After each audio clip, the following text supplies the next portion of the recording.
Collect कर रही थी आपके साथ। हालांकि 2 हफ्ते पहले का व्यू था, तब आप कई सारे स्पेसेस पर बियरिश बेट्स भी रख रहे थे और हमने देखा है अच्छे खासे शॉट्स बने हैं। वहां से किसी ने बियरिश बेट ली होती थी, बैंक निफ्टी पर आपको 1.5 से 2,000 पॉइंट्स का गेन मिला है।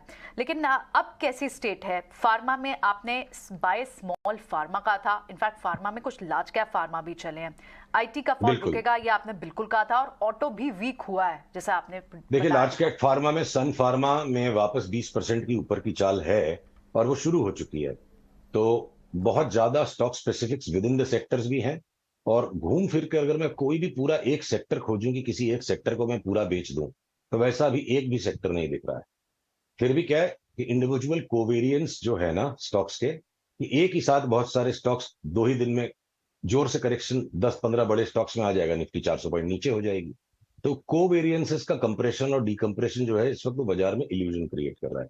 बाकी पूरा कोई सेक्टर बेच देने जैसा, एक भी सेक्टर अब शॉर्ट सेल करने जैसा फिलहाल नहीं लग रहा है। एक बार अच्छी खासी रैली, हम मान लीजिए मेटल्स है, मैं पूरे सेक्टर को बेच देने की बात करूं तो मेटल्स इंडेक्स में अडानी भी है। अब अडानी पोर्ट्स में और अडानी इंटरप्राइजेस में बड़ी तेजी वापस शुरू हो गई है। अगर मैं टाटा स्टील पे आऊं तो दोनों साइड कंफ्यूज करने वाली चार्ट है। अगर मैं जिंदल के नेम्स में आऊं तो जिंदल के दो स्टॉक बहुत जोर से गिरेंगे, दो बढ़ेंगे। हिंडाल्को एक बार यहां से 25-30% बढ़ जाएगा। नाल्को में 6 महीने के व्यू से खाली लेके बैठूंगा, ट्रेडिंग नहीं करूंगा।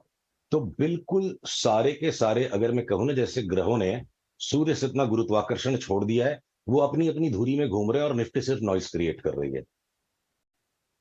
ठीक है सर, बहुत अच्छा लगा आपसे आज बातचीत करके।